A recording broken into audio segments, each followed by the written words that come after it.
बच्चों, आज नवी कक्षा के लिए एक छोटा सा विचार संकिरण का आयोजन किया गया है। इस विचार संकिरण में कई छात्र और छात्राओं ने अपने विषय व्यक्त करने वाले हैं। पहले प्रार्थना द्वारा हम यह विचार संकिरण को ಶುರು ಕರೆಂगे ನೋಡಿ ಮಕ್ಕಳೇ, ಇವತ್ತು ನೀವು 9ನೇ ತರಗತಿ ವಿದ್ಯಾರ್ಥಿಗಳಿಗೆ ಒಂದು ಚಿಕ್ಕದಾಗಿರತಕ್ಕಂತ ಒಂದು ಸೆಮಿನಾರ್ ಅಥವಾ ವಿಚಾರ ಸಂಕಿರಣ ಅಂತ ಹೇಳ್ತೀವಿ, ಅದನ್ನು ಶುರು ಮಾಡಿದ್ವಿ. ಚಿಟ್ಸ್ಗಳ ಮೂಲಕ ವಿದ್ಯಾರ್ಥಿಗಳು ಅವರ ಆಯ್ಕೆಯ ವಿಷಯಗಳನ್ನು ಆಯ್ಕೆ ಮಾಡಿಕೊಂಡು ತಯಾರಿಯನ್ನು ನಡೆಸ್ತಾ ಬಂದಿದ್ದಾರೆ. ಇದನ್ನು ಕಳೆದ ಈಗ ಹಫ್ತೆ ಸೆ ಮೇಲೆ ಒಂದು ವಾರದ ಮುಂಚೆನೇ ಹೇಳಿದ್ದೆ ನಿಮಗೆ, ಇನ್ನೊಂದು ಪ್ರಿಪೇರ್ ಮಾಡ್ಕೊಂಡು ಬಂದಿದ್ದೀರಾ. ಯಾವುದೇ ಗಡಿಬಿಡಿಯನ್ನು ಮಾಡಿದೆ ಅಚ್ಚುಕಟ್ಟಾಗಿ ಕಲಿತಿರ್ತಕ್ಕಂಥ ಒಂದು ವಿಚಾರವನ್ನು ಇಲ್ಲಿ ಪ್ರಸ್ತುತಪಡಿಸಿ ಅಥವಾ ಹೇಳಿ ಅಂತ ಹೇಳ್ತಾ ನಾವು ಶುರು ಮಾಡ್ತಾ ಇದ್ವಿ. ಹಾಗೆ ಮೊದಲೇ ಪ್ರಾರ್ಥನೆಯೊಂದಿಗೆ ಇದನ್ನು ಶುರು ಮಾಡೋಣ, ಬನ್ನಿ.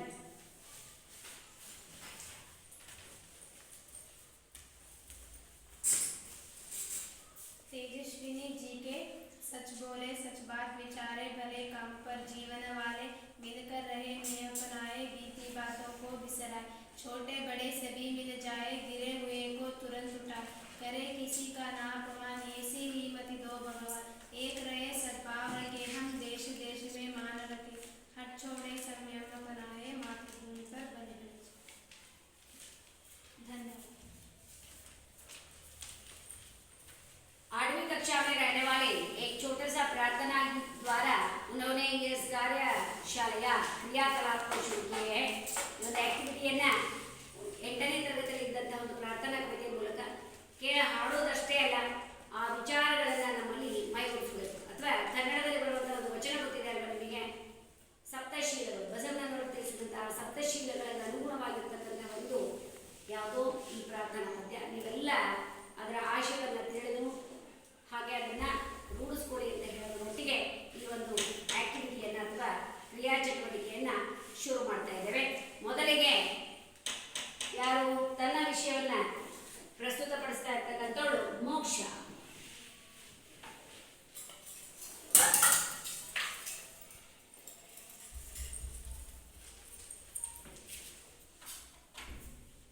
मेरा नाम मोक्षा. किसी व्यक्ति, वस्तु तथा भाव के नाम को संज्ञा कहते हैं. संज्ञा के भेद व्यक्तिवाचक संज्ञा, जातिवाचक संज्ञा, भाववाचक संज्ञा, समूहवाचक संज्ञा, द्रव्यवाचक संज्ञा. उदाहरण: व्यक्तिवाचक संज्ञा का उदाहरण भोलू, हीरा, कबूतर, भारत, यमुना, हिमालय आदि. जातिवाचक संज्ञा पत्नी, पक्षी, गांव, देश, नदी आदि. भाववाचक संज्ञा चिंता, घबराहट, अच्छाई, बुराई, मिठास आदि. समूहवाचक संज्ञा सेना, दल, झुंडा, गण, झुंड, गण, गुच्छ आदि. द्रव्यवाचक संज्ञा सोना, चांदी, लोहा, तांबा आदि. कुछ अन्य उदाहरण: दीपक, प्रिया, नित्या सब बचपन को दोस्त है. ये एक ही विद्यालय के छात्र है. इन सब में गहरी मित्रता है. इन्हें पुस्तकों से प्रेम है. देश की सेना हमेशा तैयार रहती है. तांबे के लोटे का पानी सेहतमंद होता है. धन्यवाद. देखिए, ऐसी गड़बड़ी ना कर. ಮೊದಲೇ ಹೇಳಿದ್ರಿ, ಯಾವುದೇ ರೀತಿಯ ಗಡಿಬಿಡಿ ಅಥವಾ ಗಾಬರಿ ಒಳಗಾಗದೆ ಸ್ಫುಟವಾಗಿ ಹೇಳಿ ಅಂತ, ಹೌದಾ? ಸಣ್ಣ ಅಂದ್ರೆ ನಾಮಕರಣ. इसके आप पहले जानेंगे हम किसी व्यक्ति, वस्तु, स्थान या भाव को सूचित करने वाले शब्दों को हम संज्ञा कहते हैं. और वैसे इसमें 5 भेद है ना, व्यक्तिवाचक, जातिवाचक, भाववाचक और समूहवाचक, द्रव्यवाचक. इसके लिए एक एक उदाहरण. व्यक्तिवाचक ಅದು ಡೆಫಿನೇಷನ್ ಹೇಳ್ಬೇಕಲ್ವ, ಪರಿಭಾಷೆ ಏನಾ? जैसे उदाहरण बोलो, हीरा व्यक्ति और स्थल का बोध होता है ना. भारत, ಹಿಮಾಲಯ, ನದಿ ಅಂದರೆ ನದಿ ಮತ್ತು ಊರಿನ ಹೆಸರಾಗಿರ್ಬೋದು, ವ್ಯಕ್ತಿ ಹೆಸರನ್ನು ಸೂಚಿಸ್ತಕ್ಕಂಥವು. ಇವು ಯಾವುದು ವ್ಯಕ್ತಿವಾಚಕ ಸಂಜ್ಞೆಗೆ ಬರುವಂಥದ್ದು. ಎರಡನೇದು ಜಾತಿ. ಇದು ಪಶುನೋ ಪಕ್ಷಿನೋ ದೇಶನೋ ಅಥವಾ ನದಿಯೋ ಎಂಥದೋ ಅನ್ನೋದನ್ನ ಜಾತಿವಾಚಕ. ನೆಕ್ಸ್ಟ್ ಭಾವವಾಚಕಕ್ಕೆ ಬಂದಾಗ जोश संज्ञा या सर्वनाम की गुण की विशेषता प्रकट करते हैं. ಅಥವಾ ಬೇಡ ಇನ್ನೂ ಸರಳವಾಗಿ ಅಂತ ಹೇಳಿದ್ರೆ ಏನಂತ ಹೇಳ್ಬೋದು, जोश किसी व्यक्ति या वस्तु का गुणधर्म को प्रकट करते हैं. ಯಾವ ಪದ ಒಬ್ಬ ವ್ಯಕ್ತಿ ಅಥವಾ ವಸ್ತುವಿನ ವಿಶೇಷವಾದ ಗುಣ ಅಥವಾ ಭಾವವನ್ನು ಸೂಚಿಸುತ್ತಲ್ಲ ಅವುಗಳನ್ನು ಭಾವವಾಚಕ ಅಂತೀವಿ. जैसे चिंता है ना. नेक्स्ट घबराहट. सुबह से हम बहुत घबराते हैं. घबराहट, घबराना, इसका भाववाचक संज्ञा रूप होगा घबराहट. गांव, अच्छा, अच्छा इसका भाववाचक अच्छाई. बुरा, बुराई. मीठा, शक्कर का गुण क्या है? मीठा अल्वा. सक्कर गुण याद अल्वा, बहुत मिठास होता है. नेक्स्ट ये रीति है, जैसे पढ़ना, पढ़ाई, लिखना, लिखावट. ಈ ರೀತಿ ಸ್ವತಂತ್ರ, ಸ್ವತಂತ್ರತಾ ಇವೆಲ್ಲವೂ ಭಾವವಾಚಕ. ನಾವು ಸಮವಾಚಕ ಬಂದಾಗ ಬಹಳ ಸರಳ. ಸೇನಾ, ದಲ್, ಜುಂಡ್ ಅಂದ್ರೆ ಗುಂಪನ್ನ, ಒಟ್ಟಾರೆ ಕಕ್ಷಾ ನಿಮ್ಮ ತರಗತಿ ಆಗಿರ್ಬೋದು ಅಥವಾ ಪ್ರಾರ್ಥನಾ ಸಭಾ, ಇವೆಲ್ಲವೂ ಏನಾಗುತ್ತೆ ಜೈಸೆ ಫೂಲ್ ಕಾ ಗುಚ್ಚ ಸಮೂಹವನ್ನ ಸೂಚಿಸತಕ್ಕಂಥ ಪದಗಳು ಸಮವಾಚಕ. ದ್ರವ್ಯವಾಚಕ ಅಂತ ಹೇಳಿದ್ರೆ ಹಾಲು, ನೀರು ಅಲ್ವಾ. ಹಾಗೇನೆ ತಾಮ್ರದ ಲೋಹ ಗೊತ್ತಲ್ಲ ನಿಮಗೆ, ಇದು ಬರುತ್ತೆ ಲಿಕ್ವಿಡ್ ಅಲ್ಲಿ. ಯಾವುದು ಲಿಕ್ವಿಡ್ ಅನ್ನ ಹೆಸರಿಸುತ್ತಲ್ಲ ದ್ರವ್ಯ ಪದಾರ್ಥವನ್ನು ಅಂತಹದನ್ನ ದ್ರವ್ಯವಾಚಕ ಸಂಜ್ಞಾ ಅಂತ ಹೇಳ್ಬಿಟ್ಟು ಕರಿತೀವಿ. ಈ ರೀತಿಯಲ್ಲಿ ಕುछ ಅನ್ಯ ಉದಾಹರಣೆ ಇಲ್ಲಿ ಕೊಟ್ಟಿರೋದಲ್ಲದೆ ಮತ್ತೆ ಇನ್ನೂ ಉದಾಹರಣೆ ಇದೆ. ಇಲ್ಲಿ ನೋಡಿ ವ್ಯಕ್ತಿವಾಚಕ ಅಂತ ಆಗಲೇ ಹೇಳಿದೆ ನಾನು ನಿಮಗೆ. ಇದೇನು ಗೊತ್ತಾಗುತ್ತೆ, ವ್ಯಕ್ತಿಯ ಹೆಸರುಗಳು ಗೊತ್ತಾಗುತ್ತೆ ಅಂತ. ದೀಪಕ್, ಪ್ರಿಯಾ, ನಿತ್ಯ, ಸಬ್ ये सर बचपन के दोस्त अल्वा. दोस्त. नेक्स्ट ये एक विद्यालय के छात्र है. ಇಲ್ಲಿ ವಿದ್ಯಾಲಯ, ಪಕ್ಷಿ, ದೇಶ, ನದಿ ಆ ಥರ ಬರೋದು ಯಾವ್ದು ಬರುತ್ತೆ, ಜಾತಿವಾಚಕಕ್ಕೆ ಬರುತ್ತೆ. ಏನ್ सब में गहरी मित्रता है. गहरी ಅಂದ್ರೆ ಆಳವಾದ ಅಂದ್ರೆ ಏನಪ್ಪ. ಉದಾಹರಣೆ दीपक, प्रिया, नित्या सब बचपन के दोस्त है. या दोस्ती बहुत गहरी है. ಇವರೆಲ್ಲರೂ ಚೈಲ್ಡ್ಹುಡ್ ಫ್ರೆಂಡ್ಸ್, ಬಾಲ್ಯದ ಗೆಳೆಯರು ಅಲ್ವಾ. ಅವರ ಮಿತ್ರತೆ ಹೇಗಿದೆ, ಫ್ರೆಂಡ್ಶಿಪ್ ಹೇಗಿದೆ, ಗಹರಿ ಹೇ, ತುಂಬ ಡೀಪ್ ಆಗಿರ್ತಕ್ಕಂಥ ಫ್ರೆಂಡ್ಶಿಪ್ ಇದೆ. ಇದು ಭಾವವಾಚಕ ಗೊತ್ತಾಯ್ತಲ್ಲ. ಇನ್ಮೇ ಗಹರಿ ಮಿತ್ರತಾ ಹೇ, ಅರ್ಥ ಆಗ್ತಿದೆಯಲ್ಲ. ನೆಕ್ಸ್ಟ್ ಮಾಡ್ತಕ್ಕಂಥವ್ರು ಈ ತಪ್ಪನ್ನು ಮಾಡದೇ ಇರಲಿ ಅಂತ ನಿಮಗೆ ಹೇಳ್ತಾ ಇರೋದು. ಇನ್ ಸಬ್ಮೇ ಗಹರಿ ಮಿತ್ರತಾ ಹೇ, ಅವರೆಲ್ಲ ಆಳವಾದ ಒಂದೇನಿದೆ ಗೆಳೆತನವಿದೆ. ಇನೇ ಪುಸ್ತಕೋನ್ ಸೆ ಬಡಾ ಪ್ರೇಮ್ ಹೇ ಅಲ್ವಾ. ಇಲ್ಲಿ ಪ್ರೇಮ್ ಯಾವುದು ಭಾವವಾಚಕವನ್ನ ಹೆಸರಿಸುತ್ತೆ, ಗಹರಿ ಆ ಥರ. ದೇಶ್ ಕಿ ಸೇನಾ ಹಮೇಶಾ ತಯಾರ್ रहती है. ಸೇನಾ ಇಲ್ಲಿ ಸಮೂಹವಾಚಕ. ಸೇನಾ ಅಂದ್ರೆ ಯಾವುದು ಬಂತು, ಸಮೂಹವಾಚಕಕ್ಕೆ ಸೇರುತ್ತೆ. ತಾಂಬೆ ಕೆ ಲೋಟೆ ಕಾ ಪಾನಿ सेहतमंद होता है. ಪಾನಿ ಏನದು ದ್ರವ್ಯ ವಾಚಕ ಗೊತ್ತಾಯ್ತಾ. सेहतमंद ಅರ್ಥ ಏನು, ಆರೋಗ್ಯ ಒಳ್ಳೆಯದಾಗಿರುತ್ತೆ ಅಂತ. ತಾಂಬೆಗೆ ಲೋಟೆ ಕಾ ಪಾನಿ, ತಾಮ್ರದ ಬಿಂದಿಗೆ ಅಥವಾ ಜಗ್ ಲೋಟದಲ್ಲಿ ಇಟ್ಟಕ್ಕಂಥ ನೀರೇನು ಇಟ್ಟು ಕುಡಿತೀವಲ್ವ ಅದು ಆರೋಗ್ಯಕ್ಕೆ ಬಹಳ ಒಳ್ಳೆಯದು. ಈ ರೀತಿಯಲ್ಲಿ ಯಾವುದೇ ಗಡಿಬಿಡಿ ಮಾಡದೆ ಇವರು ಫಸ್ಟ್ ಅವಳಿಗೆ ಬಂದಂಥ ಟಾಪಿಕನ್ನು ಹೇಳಿರೋದ್ರಿಂದ ನಾನು ನಿಮಗೆ ಹೇಳ್ತಾ ಇದ್ದೀನಿ. ಏನು ಮಾಡಬೇಕು, ಗಡಿಬಿಡಿ ಮಾಡದೆ ಶುದ್ಧವಾಗಿರ್ತಕ್ಕಂಥ ಸ್ಫುಟವಾಗಿರ್ತಕ್ಕಂಥ ರೂಪದಲ್ಲಿ ಮಾಡಬೇಕು. ನೆಕ್ಸ್ಟ್ ಏನು ಮಾಡಬೇಕು, ಈ ರೀತಿಯ ಲೋಪಗಳಾಗದೆ ಮಾಡುವಂಥ ಪ್ರಯತ್ನವನ್ನು ಮಾಡಿ. Okay, thank you. ನೆಕ್ಸ್ಟ್ ಮತ್ಯಾವುದು ನಿಮಗೆ ಬಂದಿರ್ತಕ್ಕಂಥ ಟಾಪಿಕ್ಗಳನ್ನ ಹಾಕ್ಕೊಂಡಿದ್ರೆ ಅದನ್ನು ಪ್ರೆಸೆಂಟ್ ಮಾಡಿ. ಬರೋದು ಸ್ಕೇಲು ಅಥವಾ ಪಾಯಿಂಟ್ ಅವು ಏನಾದರೂ ಬಳಸ್ಕೋಬೇಕು ಅಲ್ಲಿ ಇಟ್ಟಿರ್ತಕ್ಕಂಥದ್ದನ್ನು. मेरा नाम अर्चना सिंह. सर्वनाम वाक्य में संज्ञा के बदले वाक्यों में संज्ञा के बदले प्रयुक्त सर्वनाम कहलाता प्रयुक्त होने वाले सर्वनाम के बेल पुरुषवाचक सर्वनाम ಎಷ್ಟಿದೆ ಫಸ್ಟು ಎಷ್ಟಿದೆ ಅಂತ ಹೇಳಬೇಕು. सर्वनाम के छेद, सर्वनाम के छेद बेल पुरुषवाचक सर्वनाम उत्तम पुरुष. ನನ್ನೇ ಫಸ್ಟ್ ಹೇಳಬೇಕು. उत्तम पुरुष ಎರಡನೇದು ಯಾವುದು ಹೇಳಪ್ಪ? दो दो निश्चय निश्चयवाचक सर्वनाम निजवाचक सर्वनाम निश्चयवाचक सर्वनाम अनिश्चयवाचक सर्वनाम प्रश्नवाचक सर्वनाम संबंधवाचक सर्वनाम पुरुषवाचक 3 भेद उत्तम पुरुष में हम मध्यम पुरुष तू तुम आप अन्य पुरुष यह ये वह वे निश्चयवाचक उदाहरण जैसे दुख खुद स्वतः, स्वतः स्वयं, स्वयं आदि निश्चयवाचक सर्वनाम को उदाहरण जैसे इसने इन्होंने उसने उन्होंने में हम आदि अनिश्चयवाचक सर्वनाम जैसे कोई कई, कहीं किसे आदि प्रश्नवाचक सर्वनाम जैसे कौन कौन कहा कोई किसमें आदि संबंधवाचक सर्वनाम जो जो सो जोय तोय जैसे जैसे तैसे जहाँ तहाँ आदि धन्यवाद ಒಂದು ನಿಮಿಷ. ಬರೆದಿರ್ತಕ್ಕಂಥದ್ದನ್ನು ಸುಖವಾಗಿ ಹೇಳೋದನ್ನು ಕೆಲಸ ಮಾಡಿ. ಅಲ್ಲಿ ಕೊಯ್ಲಿ ಉದಾಹರಣೆ ದೇಕೆ ಸಮ ಅದು ವಿಧಗಳಿದೆ ಅಲ್ವಾ, ಅದರ ಅರ್ಥ ಹೇಳಿ ಅದರ ವಿಧಗಳನ್ನು ಮೊದಲು ಬಾರಿ ಹೇಳಿ ಆಮೇಲೆ ನಂತರ ಅದಕ್ಕೆ ಹೇಳಿ. ಸರಿ,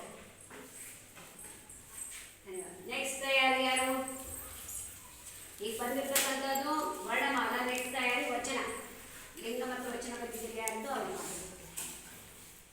मेरा नाम चंदना वर्णमाल वर्णमाल बचता ध्वनियों के क्रमबद्ध समूह को वर्णमाल कहते हैं.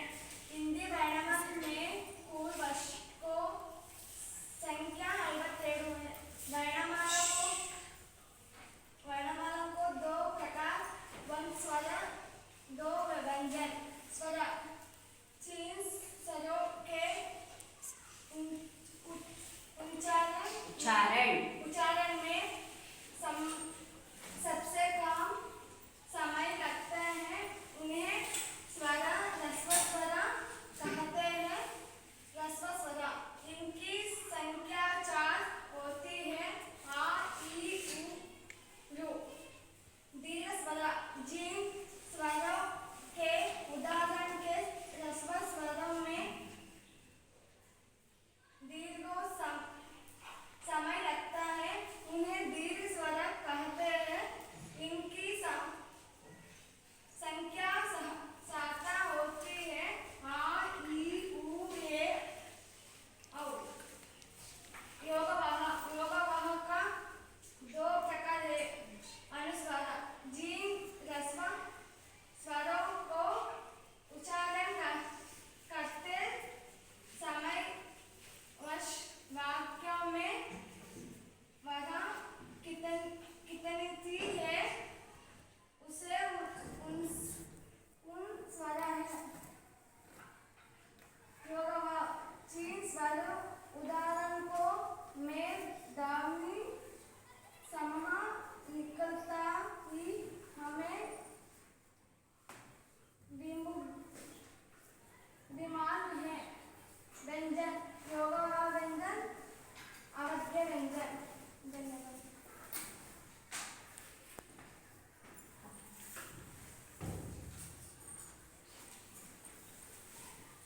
ಎಲ್ಲಕ್ಕೂ ಫೀಡ್ಬ್ಯಾಕ್ ಇವಾಗಲೇ ಹೇಳ್ತೀವಿ. ಏನಪ್ಪ ಅಂತ ಹೇಳಿದ್ರೆ, ಈ ವರ್ಣಮಾಲೆ ಅಂತ ಬಂದಿದೆ ಅಲ್ವಾ, ಈ ವರ್ಣಮಾಲೆಯಲ್ಲಿರ್ತಕ್ಕಂಥ ವರ್ಣಮಾಲೆಯ ಪರಿಭಾಷೆಯನ್ನು ಹೇಳಬೇಕು. ಅಷ್ಟೇ ಅಲ್ಲದೆ ಅದರ ವಿಧಗಳನ್ನು ಹೇಗೆ ಡಿವೈಡ್ ಮಾಡ್ತೀವಿ ಅಂತ, ಅದೇ ರೀತಿಯಲ್ಲಿ ಸ್ವರ ಮತ್ತು ವ್ಯಂಜನ ಯೋಗವಾಹಗಳು ಮತ್ತು ಅದರಲ್ಲಿ ಬರ್ತಕ್ಕಂಥವು. ಇಲ್ಲಿ ಸಂಪೂರ್ಣವಾದ ಮಾಹಿತಿ ಇದ್ದರೂ ಅರ್ಧಂಬರ್ಧ ಇದೆ, ಹೌದಲ್ವಾ? ಮತ್ತು ಹೋದ ವರ್ಷನೂ ಕಲಿತಿದ್ದರೆ ಈ ವರ್ಷ ರಿವೈಸ್ ಮಾಡಿದ್ವಿ.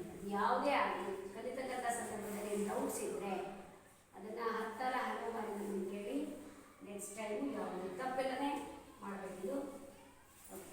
ನೆಕ್ಸ್ಟ್ ಮುಂದಿನ ಒಂದು ತಯಾರಿ ಸಮಾಸ. ಇವಾಗ ಪ್ರೇರಣಾ. ಮುಂದಿನ ತಯಾರಿ ಅಂದ್ರೆ ಅರ್ಥ ನೆಕ್ಸ್ಟ್ ರೆಡಿ ಇರಬೇಕು ಅಂತ. मेरा नाम प्रेरणा। वचन के वेद। हिंदी में वचन के दो वेद होते हैं। वचन एक वचन, बहुवचन। एक वचन शब्द के जिस रूप से एक ही वस्तु, व्यक्तित्व, पदार्थ का बोध है, उसे एक वचन कहते हैं। उदाहरण जैसे लड़का, पुस्तक, बिल्ली, तलवार, माला, आम आदि। बहुवचन शब्द के जिस रूप से अनेक वस्तुओं, व्यक्तित्वों का, पदार्थ का बोध हो, उसे बहुवचन कहते हैं। उदाहरण जैसे लड़के, पुस्तकें, बिल्लियाँ, तलवारें, मालाएं, आंखें आदि।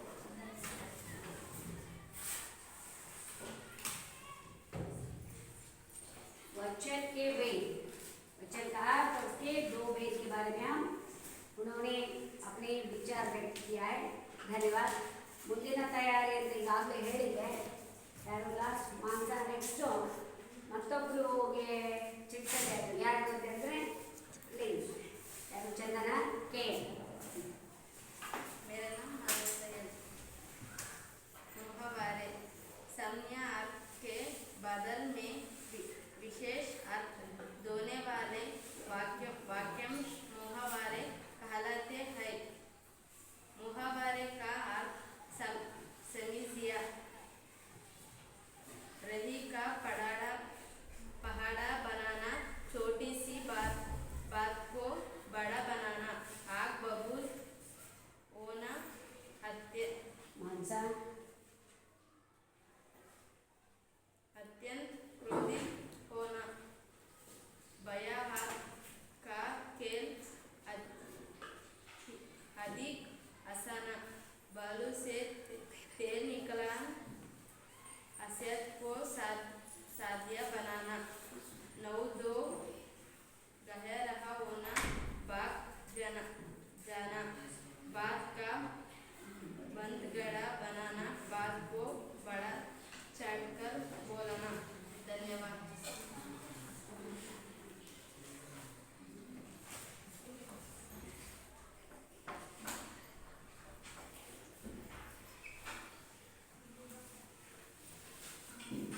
ಯಾವುದು ಬೇರೆ ಶಾರ್ಟ್ ಇದೇನು ಮಾಡಿಲ್ಲ. ಏನಪ್ಪ ಅಂತ ಹೇಳಿದ್ರೆ ಮುಹಾವರೆ ಕನ್ನಡದಲ್ಲಿ ಏನಂತ ಕರಿತೀವಿ ಪಡೆ ತುಳಿ.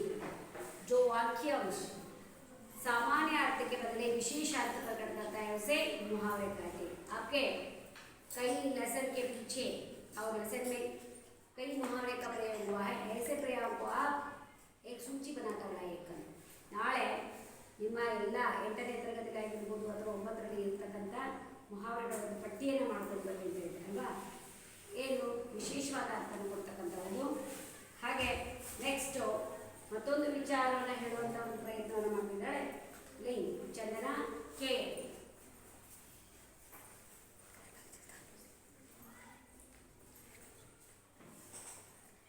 लिंग बदलिए।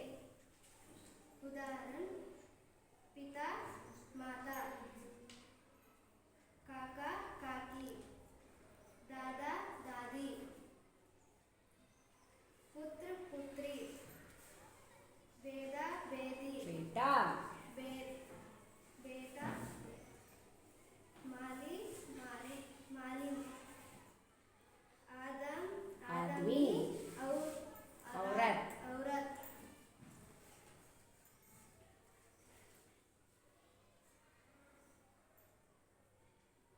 बेटा बेटी, शिक्षकी शिक्षक, शिक्षक शिक्षका, शिक्षक शिक्षका,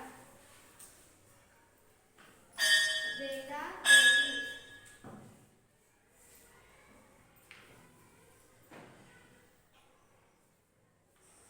लड़की लड़का, राजा रानी,